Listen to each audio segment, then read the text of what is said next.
It is 5 o'clock. Let's open the meeting with a pledge of allegiance, please. Pledge allegiance to the flag of the United States of America and to the republic for which it stands, one nation, under God, indivisible, with liberty and justice for all. And take a moment of silence.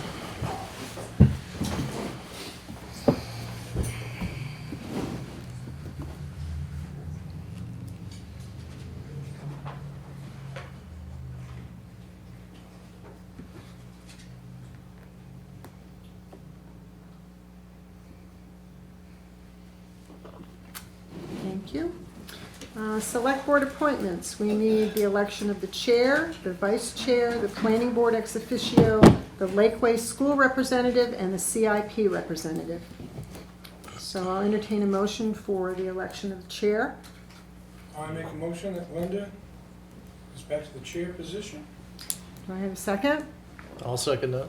Okay, all in favor? Aye. Election of vice chair. I will make the nomination of Carrie Harrington to be vice chair. I accept. May I have a second, please? Thank you. All in favor? That's pretty cool. Aye. Aye. Ed. Okay. Planning board ex officio, as has been tradition, Carrie has stepped into that spot, so she will be on the planning board as an ex officio member. Lakeway school representative, nomination for that. I nominate Paul for the. I will second that nomination. All in favor? Aye. Okay, unanimous. And the CIP representative, I will nominate Ed Hennessy. Do I have a second? Yeah, I'll second that. Okay, all in favor? Aye. Okay. Now, I'll put, Thank you. I'll put chair back on mine. You get vice chair. Well, Nice song, I'm Bill. gonna try to. There we go. There you go, Roger. And we will get introduce our two newest members. Ed Hennessy was voted in for 1 year, and Paul Lehman was voted in for the 3-year seat. So we welcome them on board. We look forward to sharing the wealth of information, responsibility, and blame. I should have saw that. 2 more You knew that was coming, Cal, I knew. Okay, as we've done in the past, the first meeting of the year, we usually read our meeting guidelines. So this is from, it was updated in March of 2022. We respect the rights of all Littleton citizens, taxpayers, staff, members of the Board of Selectmen, and others who hold different opinions. We as a board will lead by example, using appropriate interpersonal skills, and will encourage citizen involvement to further the vision for the town of Littleton. We will avoid communication which is hurtful to others, to suspend personal judgment, and to understand differing perspectives. We will strive to listen to the views of others. We will use words which encourage collaboration rather than words which are emotionally charged and negative. We will speak truthfully without accusation, and we will avoid distortion and maintain transparency. We will pledge to uphold the highest standards of professional behavior and to comply with the laws, regulations, and policies under which we operate. All questions and comments, whether from a board member, taxpayer, or community member, shall be directed through the Board of Selectmen's chairman. Thank you. Okay, next on the agenda, approval of the minutes from the March 10th I have a question about the minutes, meeting. specifically about those minutes. I'm going to take questions at the end of the meeting. We'll take questions during the comment section, please. So if it's something that should be changed in the meeting minutes, I can't talk about it before. I don't understand the process, that's why I'm asking. The meeting minutes are the minutes of the board.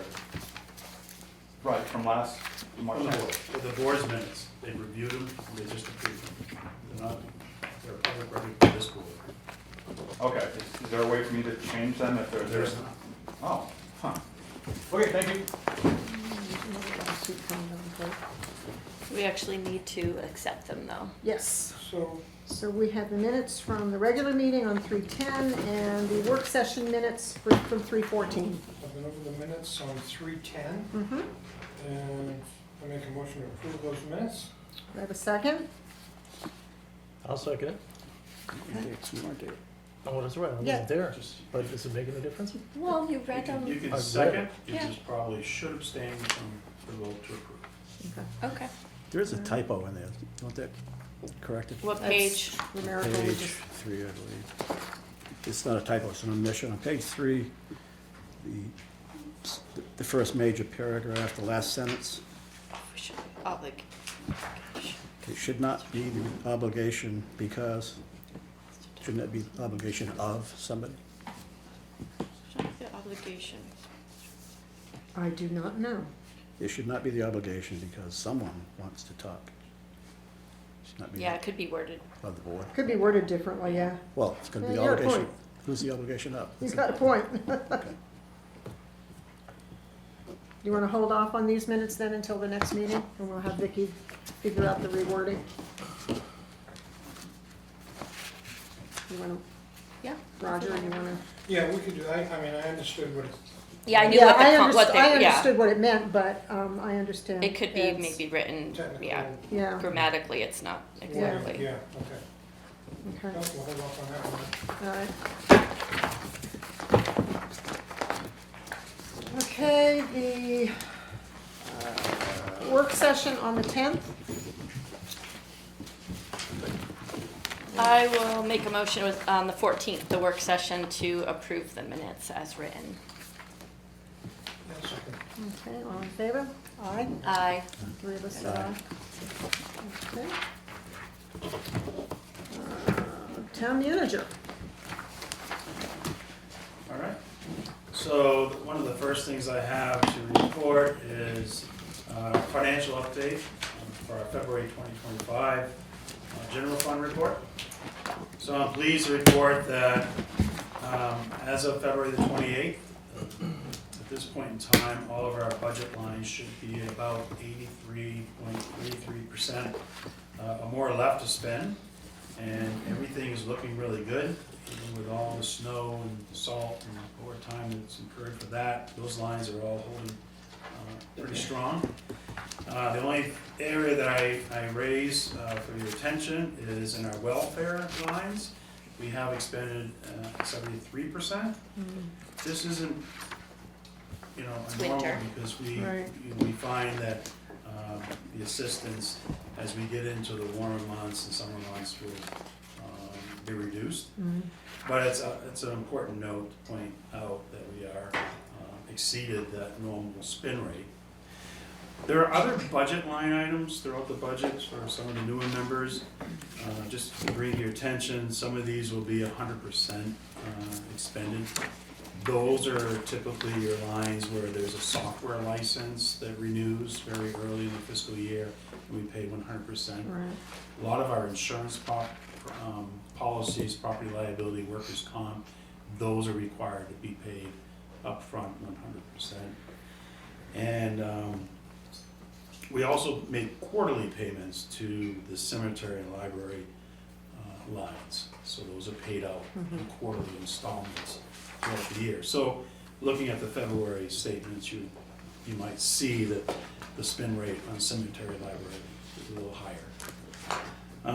Something I wanted to point out, again, I'm reporting, we're almost going into April now, and I just wanted to point out for the board that something that you heard last year, you probably heard a deliberative session, a lot of talk about, our year-end expenditures and surplus that we have. And I talked a lot about the vacancies that we have in staff. Yeah. And so I just wanted to point out the highlights, that this was written as of February. Some of these positions have changed or are in progress. But just to give you an understanding, a quick snapshot of some of the personnel vacancies that we have. I know that it's well known that the Opera House manager position currently is not filled. This is something that I do need to address. It's something I've been evaluating, and what I'm looking at right now is a way that we can take a look at the Parks and Recreation Director position and this Opera House Manager position, see if there's a way that we can make that management roles a little bit more efficient, looking into a way to combine some of the job responsibilities. And I've had some preliminary discussions with the interim Parks and Rec Director, Riley Clark. And so you'll be hearing more about that, and it's something, a very high priority for me to get addressed. So, but that's been going on for a while, so you've been aware of that. Our transfer station assistant position, that at the time that that I wrote this report was vacant due to the fact that we had taken the lead transfer station and made him the interim. He did accept, as I reported at the last meeting, but that position remains unfilled. So we are down one person, one full-time position at the transfer station. The executive assistant in my office has been on medical leave, so as you can tell, She's now this back, was yes. written in February. Yes. Vicky is back, so we're very promising that we're gonna be able to get Vicky back here 100% and start moving forward. Yep. DPW equipment operator position, we have, that position has been out on medical leave since last summer. There is some progress. I'm hearing that this person is gonna be returning. Good. DPW highway operations manager is out temporarily as well. And our mechanic position is unfilled at this point in time, but I have heard, I've seen, some employment offers that we expect to have that filled sometime early April. Our buildings, facilities, wastewater technician position has been vacant for at least a year. Eric's here, as you know, Eric's been responsible for that position's responsibilities and the director of public works. So we're looking at bringing someone on board at the end of April, so making progress there. Good. And our full-time police officer, we just recently had a resignation. It was a positive resignation. The individual had accepted a new position with the state police, but it does create a vacancy in our department. And then what's not here is, I know we've had some injuries in our fire department too. But those will be, as indicators so far, is that those will be minor and temporary. But there's a lot of personnel stuff here that I expect will be addressed sometime in April, so I'll be happy to report in the April report that we get those things back up to full staffing. But I think it's something that the board always needs to be aware of, because as you know, we're in the service industry. And so we need personnel to be able to deliver our services. Right. Yeah. And I do have to do commendation for Eric and his crew at the DPW cleaning the snow today. The unexpected snowstorm. But even though they were short-staffed, they did an exceptional job this winter, as they've always done in years past. The next item I have is something that I want to actually place on my report more often as we go through the fiscal year. There are several documents that are required of the town to prepare and submit to the Department of Revenue Administration. And they all tie into our budget, eventually leading all the way to setting our tax rate. So I want to make these documents a little bit more aware, more transparent, so I'm placing them on our agenda for review and discussion. But the first one is the MS 232. And what that document is, that's a document that's prepared by our finance director with assistance from our town clerk. It's a report of appropriations. So it's the first real information that we provide DRA. It's an official reporting of all the appropriations that were approved at town meeting. So, and then those are gross appropriations. This form here was submitted, and again, this is gross, not offset by some of the grant money and operating revenues, but a gross appropriation for just the town's government of $30,298,569. So, as you're reviewing the document, you'll see that there is a column that says article, and those articles will be directly linked to the article number that was voted on the town warrant. Do you need us to sign these tonight, or do you So- already sign this? As a formality, what I believe, I think you have already signed. it. We've already As a signed it. formality, I would like to have a motion to accept the MS 232.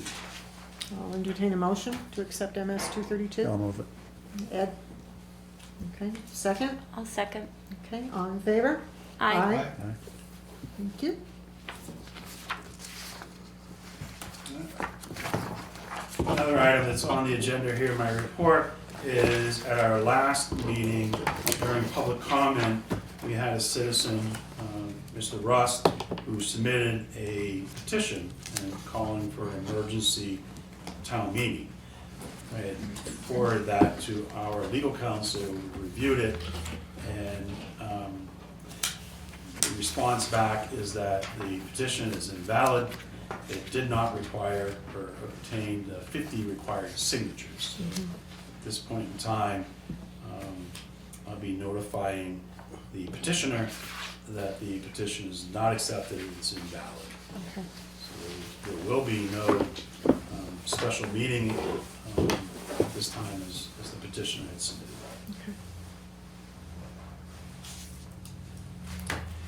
And some other items that's not on the agenda that I just wanted to report to the board. I think a lot of us are aware of this.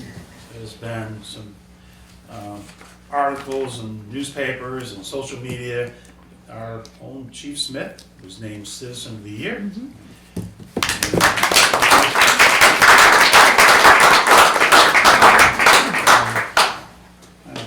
I think we all know well deserved, and Yeah. definitely are. Very definitely. So congratulations, Chief. Yes, congratulations, Congratulations. Chief. Last week, Chief Smith, Chief Miller, myself, other members, our moderator, met with Senator Shaheen. We had a very small meeting at the Free House, and it was very beneficial. We were able to talk about the status of a lot of stuff that's going on down in Washington, D.C., and how we can expect those discussions and decisions that are being made on how they can, be impacting the town. We talked about homelessness, the need for, definitely some assistance with that, with the shortage of affordable housing. We talked about how some of the federal funds, if the grant programs will be eliminated, or if there's going to be a delay and a freeze on certain funding. We had several topics of that type of nature. And it was a very beneficial meeting, and I really enjoyed the fact that we were able to do it in such a small venue. The discussion truly was about Littleton. Nice. We talked about the Social Security office building being on the list. So the senator was very much aware of items that are impacting our town, and has a very open door for whatever she can do to help us out. So that door is always open as we, if we have needs and need to have discussions. You probably have received in your files that Home Depot has filed for a tax abatement. These are 2023 taxes. Aye. We were in discussions and trying to resolve this abatement application to the best of our ability. Apparently, the town's position was that our value was a valid value, it was a market value. And unfortunately, we were not able to come to any compromise. They've chosen to file with the Board of Land and Tax Appeal, and we've been given a date to hear that on August the 21st. So there's still opportunity to try to resolve this matter. They've also filed for 2024. But the 23 is the one that Right. is in the process, so that's the one that got the hearing scheduled.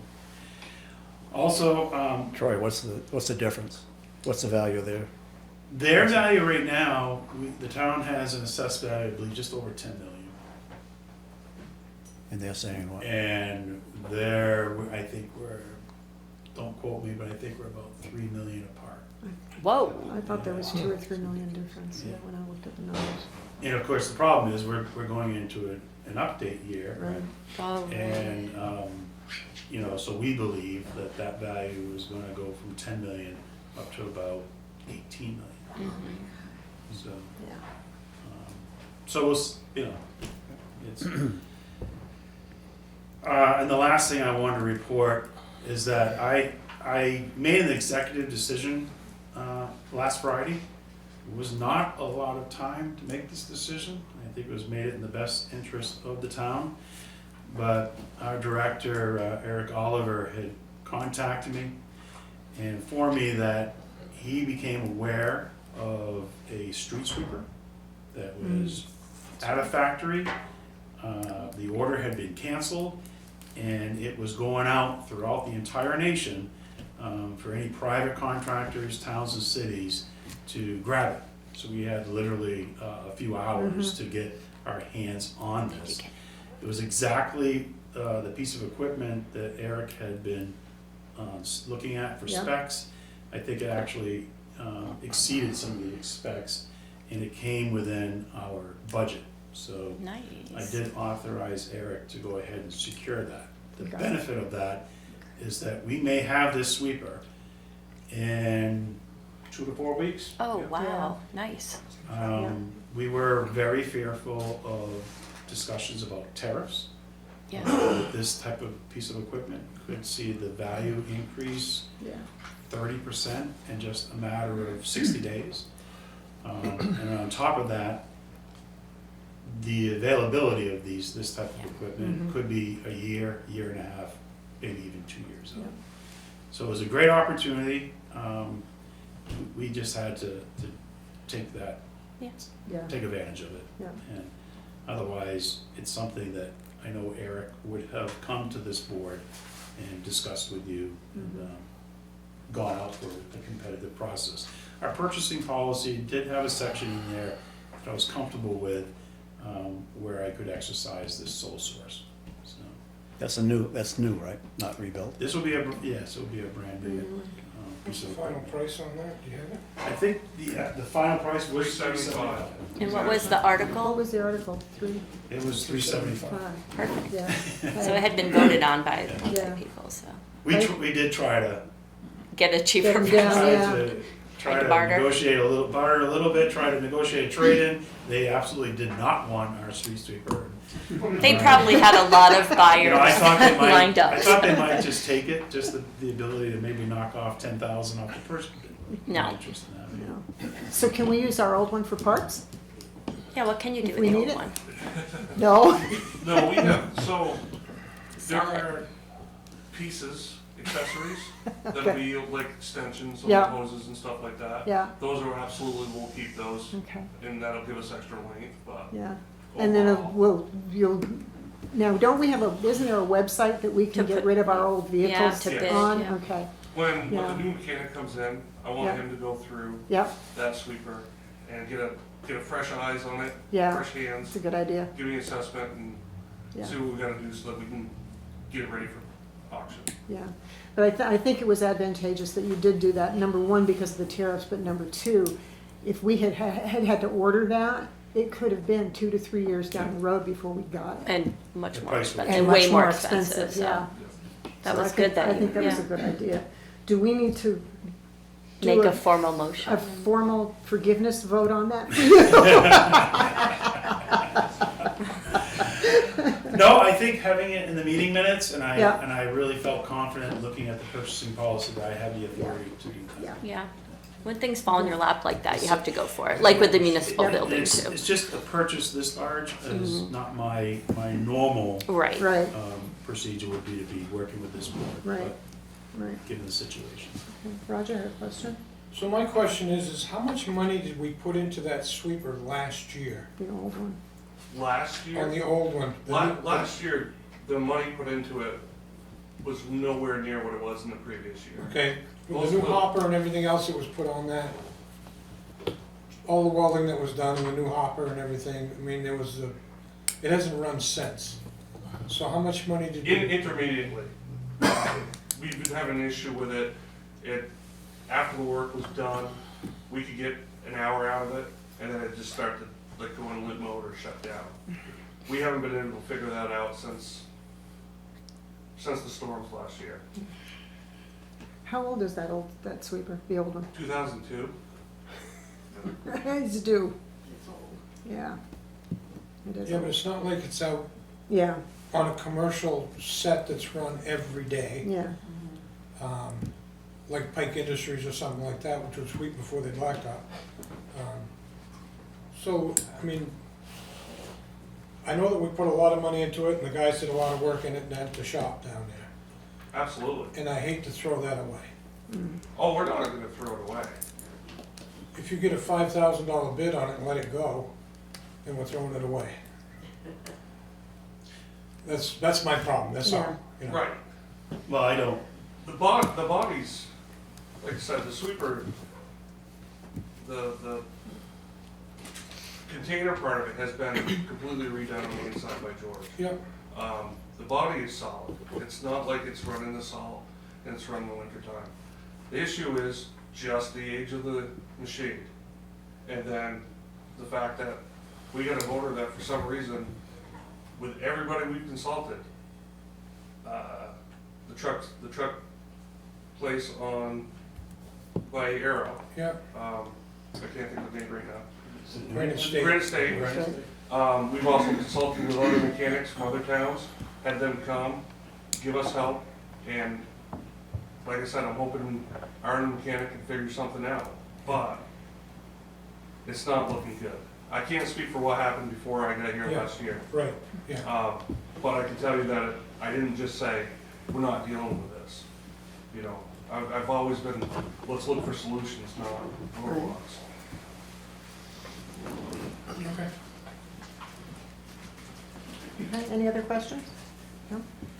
so we'll keep, Eric and I will keep you posted on the status of the old sweeper, whether we, after we do an assessment with Yeah. the mechanic, if it's something that you think it's worth having still at the yard, if there's any value in having it, or if it's, we're better off looking to see what type of, sale we can get, a sealed bid, or what we do that. Online auction is really Yeah, the way to go today. yeah. That's all I have to report. Anybody have any other selectmen topics? I have a couple that I need to. Okay. First off, we received notification from National Grid that they are going to be herbiciding that's along the right. 135 corridor. It is up on our website. Vicki got it up there today. So the letter, the map, and the form to fill, and I'm assuming it's a form to fill out. And I apologize, I did not read the form, I read the letter instead. Each landowner to make National Grid aware of the location of potentially affected private water supplies. So that each homeowner is responsible for notifying National Grid. This is on our website, it is right, it's the first line, is it not, Vicki? I think you showed me Underneath. today. As soon as you open up our website, it's on the town website, it's there. So, and that is scheduled for anywhere, the tentative start date is June 1st of this year, and they're gonna hopefully end by October 15th.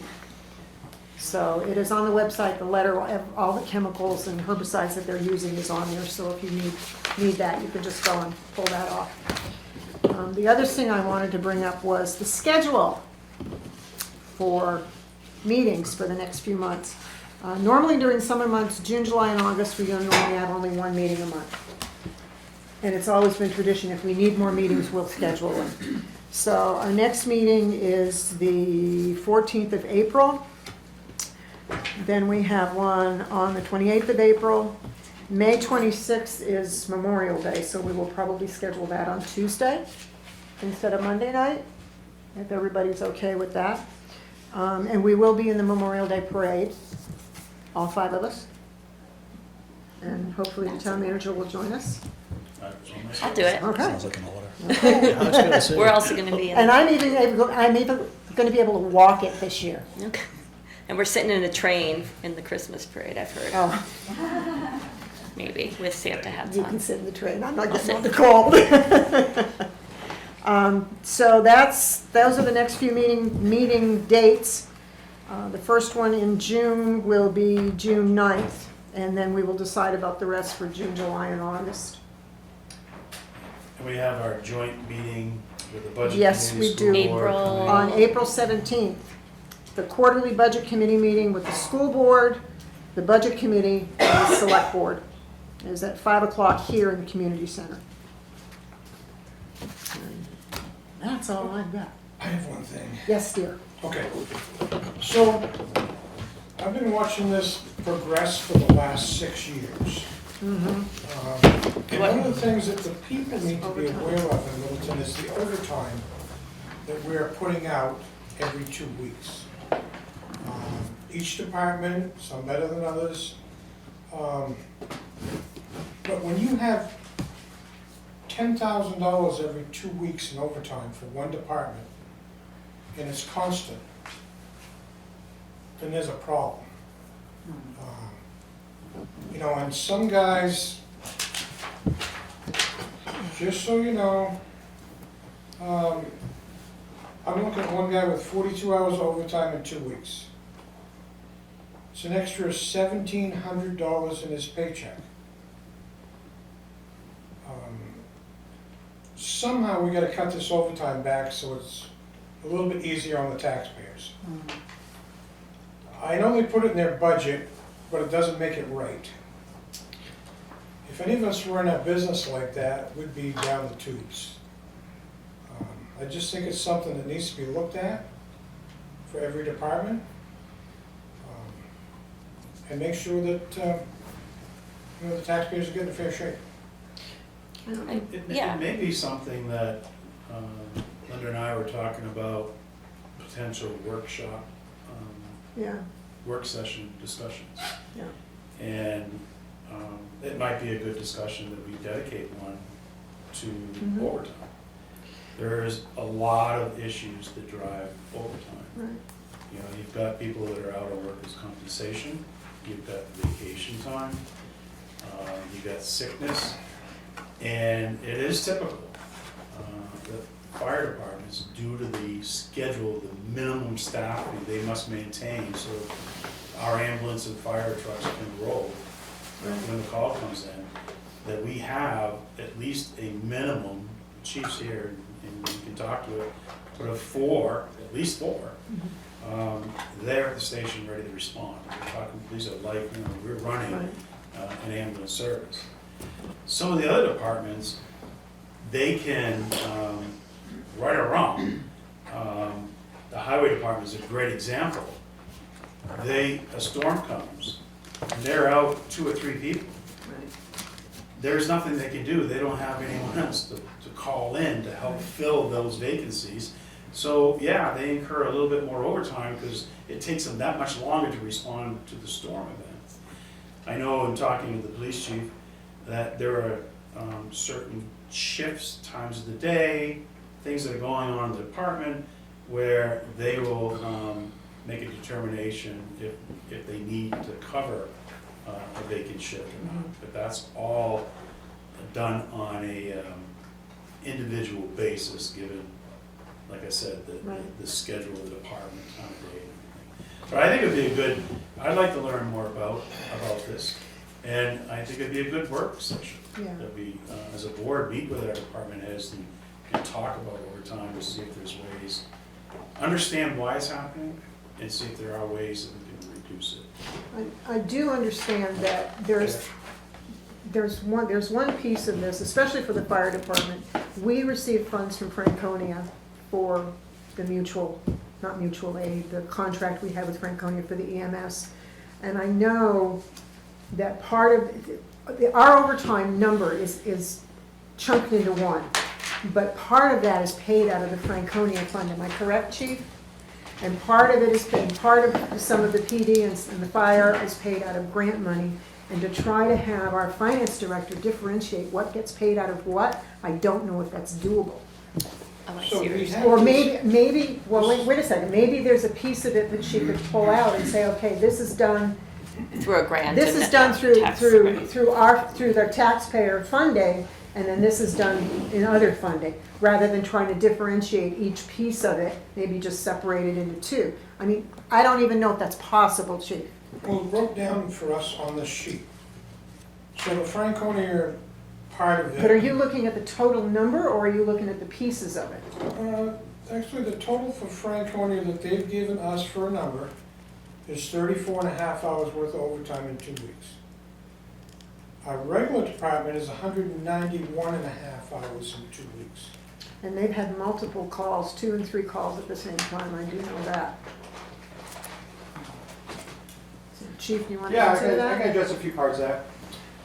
Specifically with Franconia, the way that the personnel system works is the town of Littleton pays for 12 hourly firefighters, and essentially the town of Franconia pays for 4 hourly firefighters. And so anybody who's out and is backfilled, if I am a firefighter occupying the Franconia firefighter slot and I go work on another shift overtime or come back in for a call or go to training, whatever the issue is, that overtime is assigned to that account. We don't have a mechanism to break up the overtime overall because we look at the employees as a whole. We need 2 firefighters to go to Franconia to manage their medical calls, so we don't assign 2 people to Franconia per shift, so we don't have a way to break it out like that.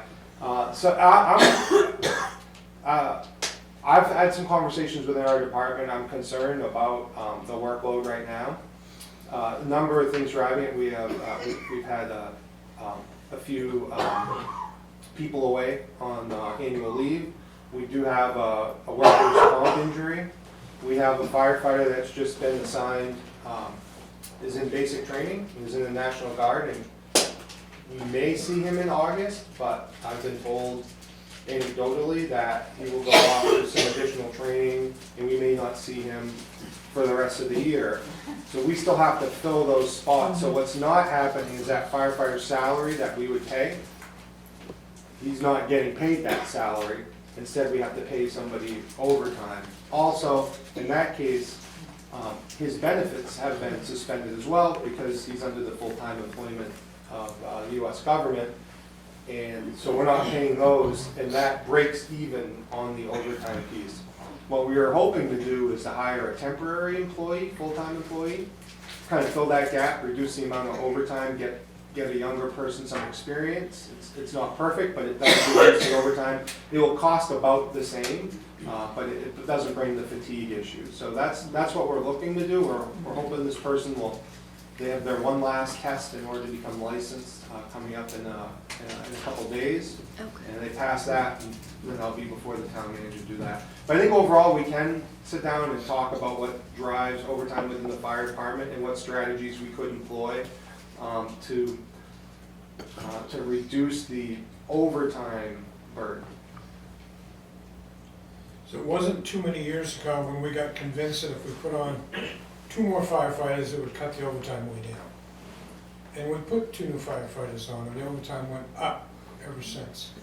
So I'd say that yes, but that department doesn't exist anymore. We're 2 versions past that department. And I don't know, in fairness, if it was really quite applied like that to your credit, like to your benefit. But today, it's a completely different game with the call volume that we have and the amount of concurrent calls that we're seeing. And not just that, is one of the things, the conversations I had with Senator Shaheen, is what can be done at the state and the federal level for reimbursement purposes for the services that we're providing with EMS. For example, Medicaid, which has seen an increase in New Hampshire, but is still substantially lower than what it should be and what it actually costs to provide the service. So we're kind of hitting it on trying to hit on all fronts, not just on the expense side, but the work that these firefighters are doing, taking care of people, you know, we deserve to be compensated as a community for that work. And working with our state senator is actually partnered with the senator that covers the rest of Grafton. So we have a Republican and a Democrat working together to try to fix the EMS compensation. So that's the degree that it's kind of a crisis at the State House, that politics are kind of being set aside. I think that's our best way forward. Any of the systems you're hearing about EMS failures, 5 fire departments just took on EMS in southern New Hampshire. Borough EMS just had to accelerate their takeover of EMS because the private system is funded. There's a number of systems that are failing in Grafton County. The county has started to hire an MRI to do a study countywide to determine what can be done.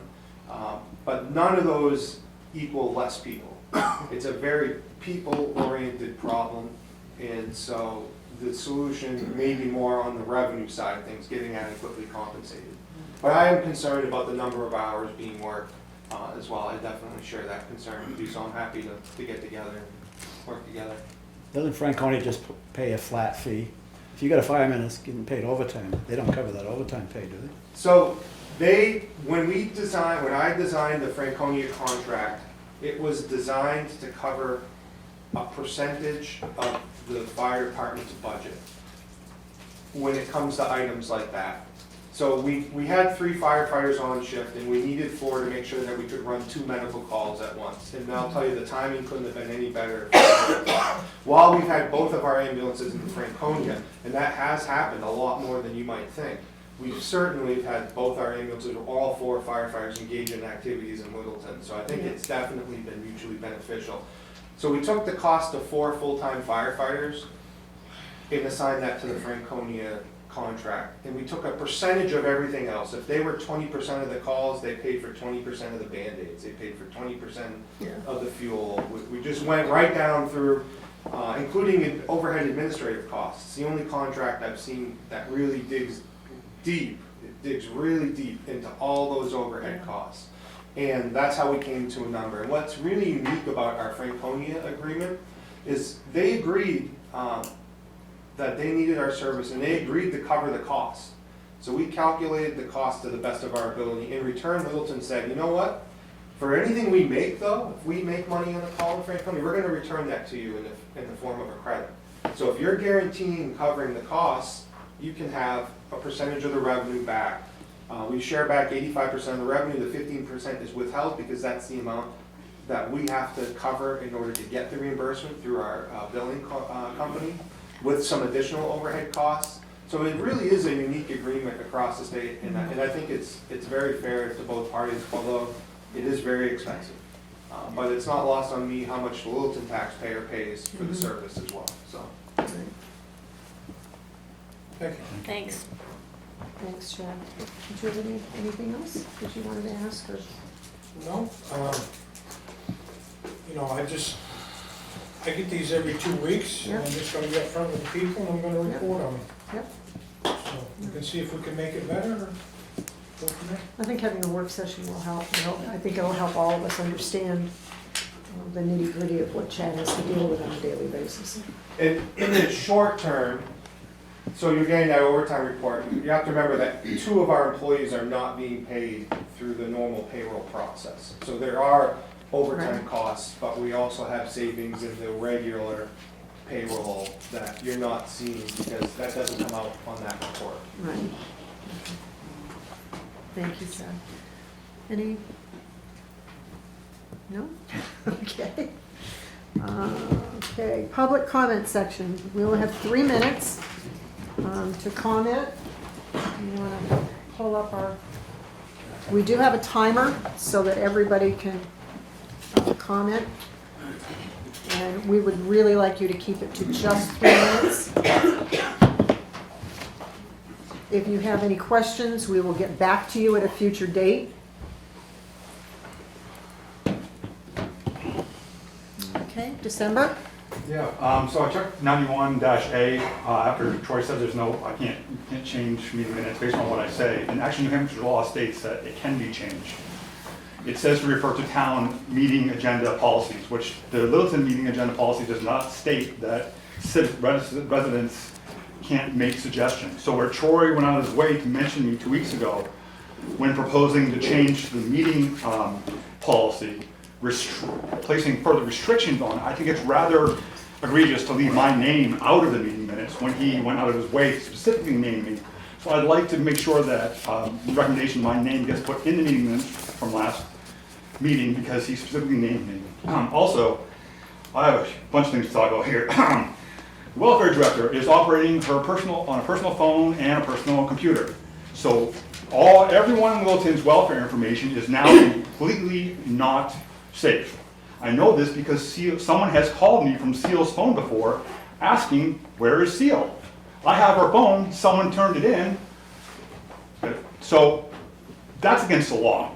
You guys can't allow people to operate, government officials who hold a position, who are by law required to protect my information, to have a cell phone without any sort of level of protection. And I know she doesn't use it because she picked up a phone call in the meeting the other day and she didn't use any security to pick up the phone.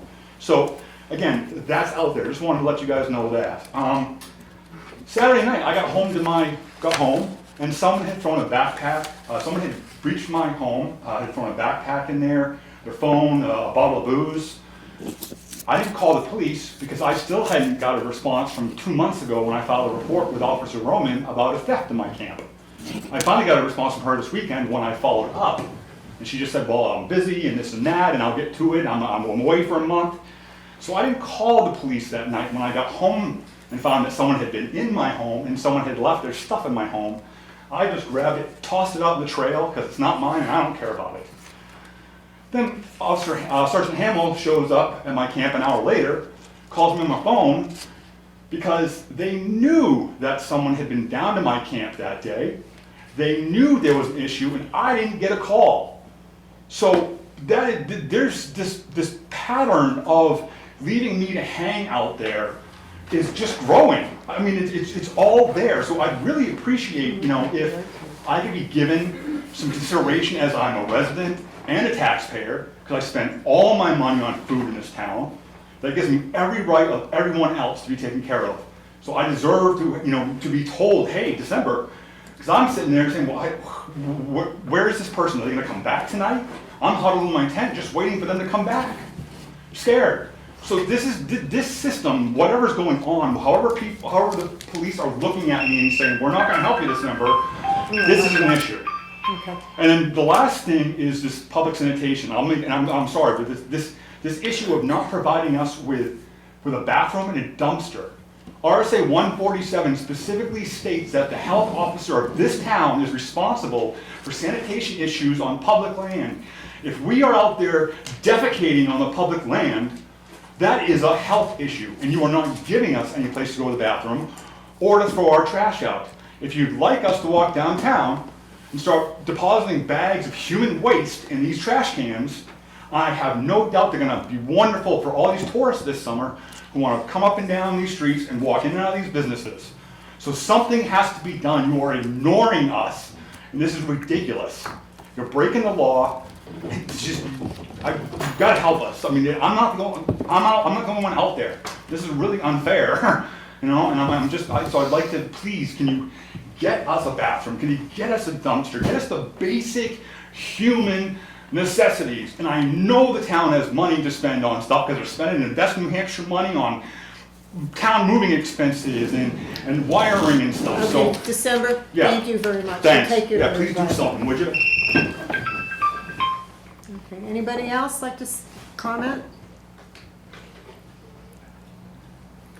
Okay, I will entertain a motion to adjourn.